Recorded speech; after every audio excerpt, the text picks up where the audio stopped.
El tancat de la pipa és el resultat d'una restauració ecològica duta a terme per la Confederació Hidrogràfica del Xúquer, finalitzada en 2009 i en la que uns camps d'arròs van ser transformats en una àrea de reserva dins del Parc Natural de l'Albufera.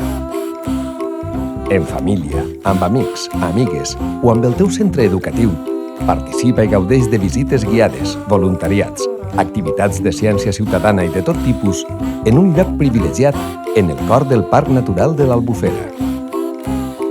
Pots vindre per carretera amb el teu cotxe, amb el 25 de l'MT o amb bus escolar, i amb barca, a peu o amb bicicleta. Recorda que totes les visites són concertades. Informa't en la web. Tancat de la pipa. 10 anys obert amb tu!